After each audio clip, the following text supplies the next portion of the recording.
les dire. De Cheikh Koli à Bignona, tué par balle. À Modou Gueye, à Kermassal, perforation viscérale. Les résultats des autopsies sont là. Et c'est clair dans nos têtes. Nous n'oublions rien du tout. Nous portons encore la mémoire de vos morts atroces tombés pour la restauration de la démocratie au Sénégal et pour l'injustice. À Bignona, nous avions fait la promesse, votre sacrifice ne sera pas vain. Aujourd'hui, on en est là. Aujourd'hui, le peuple sénégalais a tenu cette promesse par son vote massif. Il a plébiscité le PASTEF. Il a choisi l'espoir, la justice, la rupture. Mais il est important de rappeler une chose essentielle. Une loi est générale et impersonnelle. Elle ne peut pas être taillée sur mesure pour servir des intérêts particuliers. D'où l'intérêt de cette loi interprétative. Et je profite de l'occasion pour féliciter notre collègue Amadou Ba. C'est ce principe qui justifie que nous devons aller au fond de la vérité. Car souvenons-nous, lors des manifestations, les autorités policières elles-mêmes affirmaient que les hommes armés qui tiraient sur les manifestants n'étaient pas des policiers. Alors, qui étaient-ils?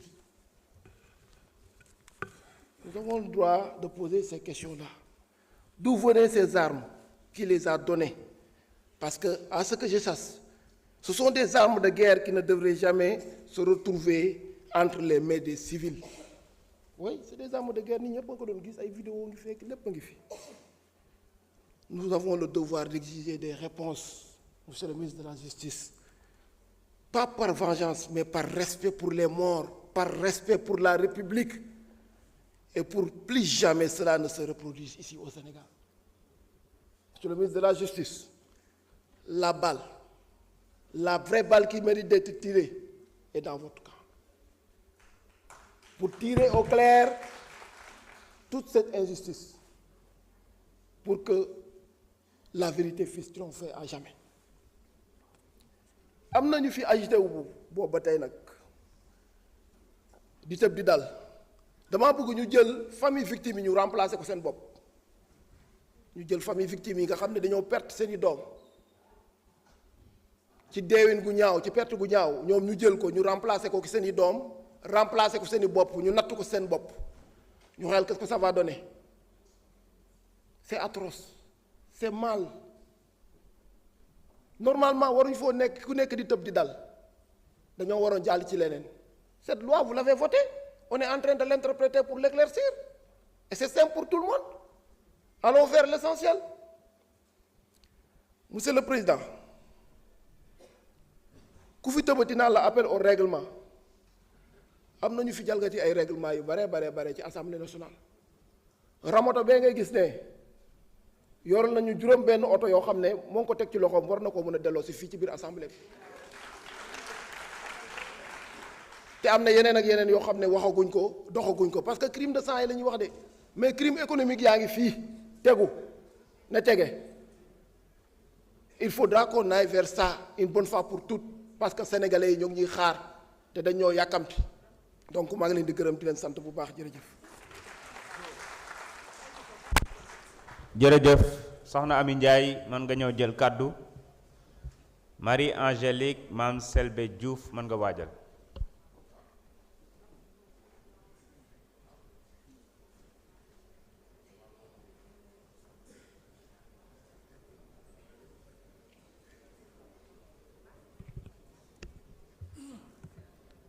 asalaamaaleykum wa rahmatullah. Monsieur le Président ñu ngi lay nuyu monsieur le ministre honorable député ñu ngi leen di nuyu toute la population sénégalaise di leen di baalu àq ci weeru koor bi ñu jógee mais di incliner wu devant la mémoire des 80 sénégalais yi nga xamante ne dañu jógoon pour xeexal seen askan ñu faat leen ñu ngi koy jaale seen mbokk di leen di ñaanal yàlla xaare leen àjjana. di wax nag les 130 députés de PASTEF ngeen tàccul seen bopp parce que gis nañ yàgg nañ di suivre assemblée mais une majorité aussi responsable amul woon assemblée nationale. tey jii ñi nga xamante ne cette minorité ñi nga xam ne ñoom nekk di wax boo leen nekkutoon ay députés responsables je pense que du ñu am sax kàddu assemblée mais c'est parce que vous êtes responsable xam ngeen ne vous représentez dignement le peuple moom moo tax ngeen am cette responsable donc vous pouvez être fiers de vous te Sénégalais yi nga xam ne aussi fal nañ leen indi leen fii ci assemblée dinañ kontaan ci yéen. donc vous me permettez ma exprimer en séeréer parce que nag la manipulation bëri na nit ñi takk nañ rajo yi di wax la société civile ñi nga xam ne ñoom ñoo fi nekkoon des années kenn déggu leen depuis 2021 kenn déggu leen les chroniqueurs tey ñoo nekk ci télé bi suba ngoon di wax di manipuler la population.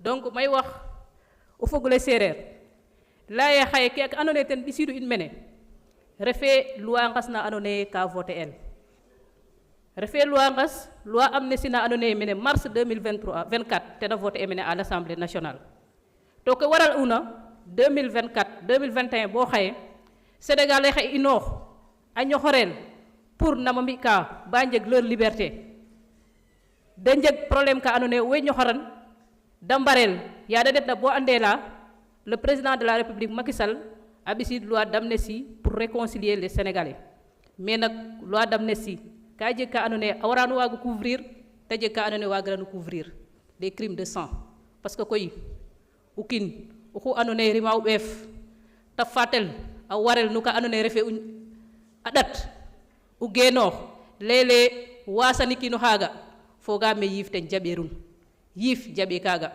bo a taxa nous les députés de PASTEF xa i voté loi ne andoona yee l'autre honorable député Amadou Ba a proposé an pour a leeran loi d'amnistie andoona yee ten a voté e men leeran ne koy ke ta refna teen ten laye xu andoona yee war a meen o kiin torturer ano kaaga waage waasanel non à l'impunité kaaga ten taxu waralu in genoox mene xaye laya ine koy laya nuun ne xa i voté majoritairement cette loi d'interprétation pour we andoona yee a ñaka teen xa ñis den we andoona yee a njega teen gaañu gaañu de justice a rendre el au nom du peuple sénégalais donc maa ngi leen di sant di leen di gërëm wasalaamaaleykum wa rahmatullah.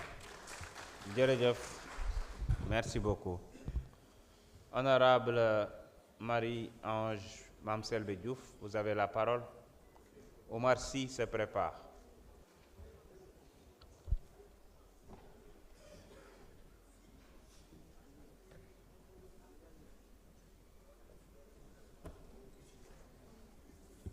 Merci beaucoup, Monsieur le Président.